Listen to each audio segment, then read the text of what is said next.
After delivering epics like Magdira, Mega, Bahubali, The Beginning, Bahubali, The Conclusion among others, SS Rajamauli returns with another mega-budget spectacle. RRR fronted by Junior NTR and Charan with Alia Bhatt and Ajay Devgn in pivotal roles. The film is set in the pre-independence era, with core conflicts created by the demons in the British Empire.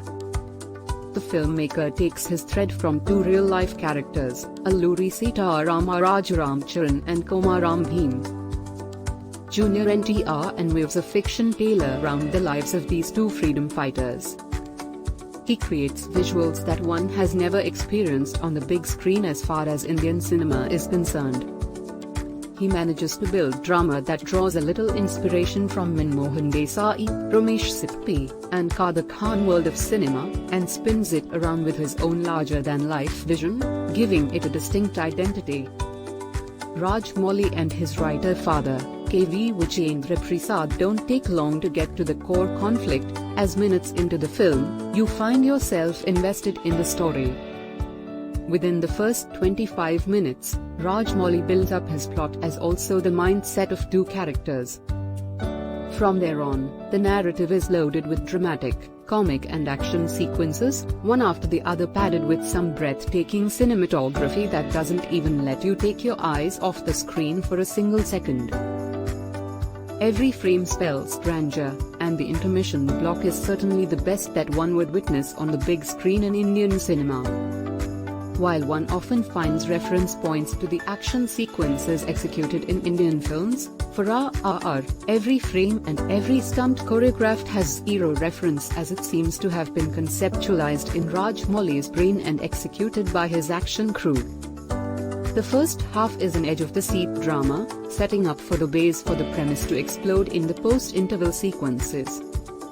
While the entire element of grand frames and unimaginable shot-taking continues, the pace does dip as the story progresses.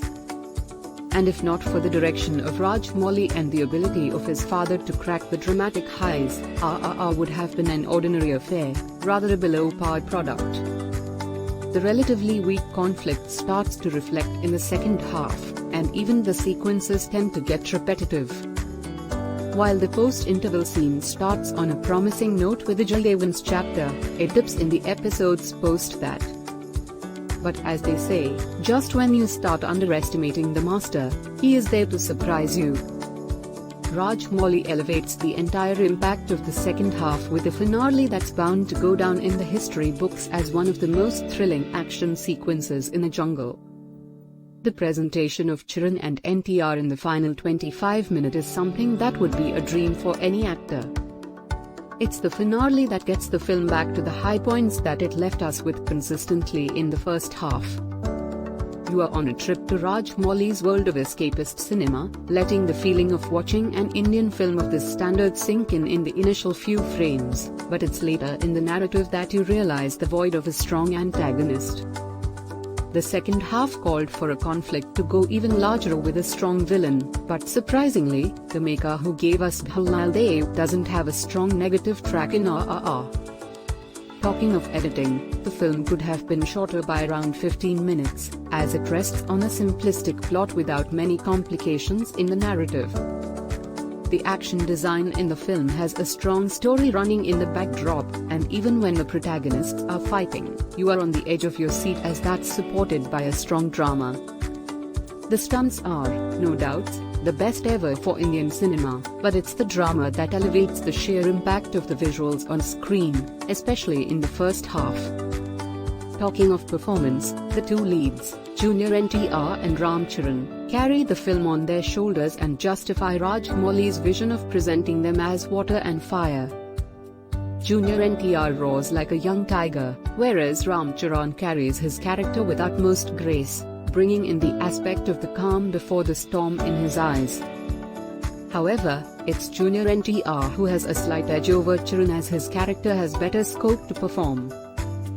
Ajay Devgn has a pivotal appearance in the narrative, forming the heart of RRR, and as soon as he enters the screen, you realize why only him from Bollywood could have done justice to the part.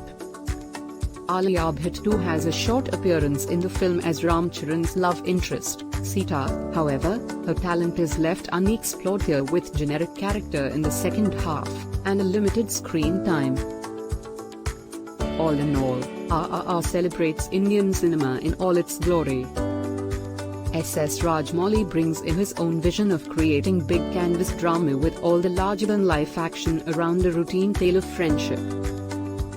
And it's his conviction and ability to think big that takes the world of RRR to the next level despite some limitations at the script level in terms of a simplistic core conflict. Nonetheless, RRR has the best action sequences to offer in an Indian film with an unimaginable interval block and a roaring finale. Be assured, despite some flaws in the second half, you will be invested in this big canvas world of Rajamauli in the times when India was a Sone ki chiriyar. It's rightfully termed India's biggest action drama.